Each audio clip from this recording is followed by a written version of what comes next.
Bonjour à tous, aujourd'hui je vous propose de réaliser un arbre maléfique. Pour cela nous aurons besoin de 2 fils à fleurs métalliques et de RKT. On commence par plier 2 fils à fleurs et l'on recourbe les 2 extrémités de l'un d'entre eux. On les entortille l'un avec l'autre et l'on donne ensuite la forme souhaitée au tronc et aux branches de notre futur arbre. On vérifie à l'aide de son moule que les proportions sont respectées. Ensuite, on prépare le RKT qui se compose pour moitié de Rice Krispies ou de Coco Pops et pour moitié de chamallows. On passe les chamallows quelques secondes au micro-ondes jusqu'à ce qu'ils gonflent, puis on mélange à la spatule humide les céréales. On laisse tiédir avant d'y plonger les mains humides pour ne pas se brûler. Si ça colle de trop pendant qu'on réalise le modelage, on se repasse les mains sous l'eau froide. On va donc recouvrir notre structure de fil avec notre RKT en prenant soin de laisser ressortir les fils qui formeront les branches. On pose notre modelage sur une feuille de papier sulfurisé et on le laisse sécher à température ambiante, recouvert d'un petit torchon propre pendant 24 à 48 heures. Si l'on veut gagner du temps, on peut le passer au four sur chaleur tournante, sans chaleur évidemment. Il sera sec dans la journée. On peut au choix ganacher le RKT ou le recouvrir directement.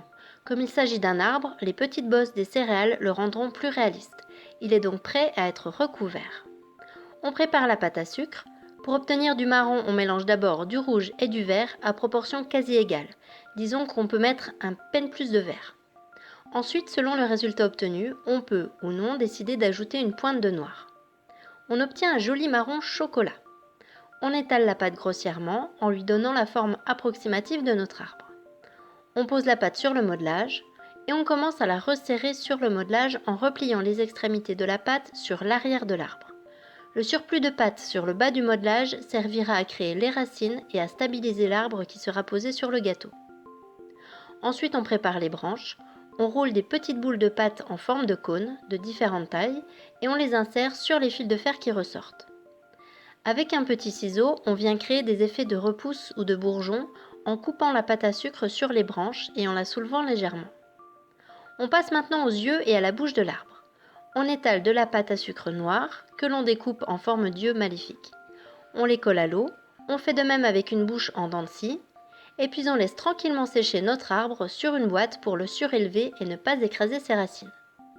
Et voilà, notre arbre maléfique est fin prêt pour venir décorer notre gâteau. Si vous avez des questions surtout n'hésitez pas et puis sachez que désormais vous pouvez me retrouver sur mon tout nouveau blog. Ciao ciao!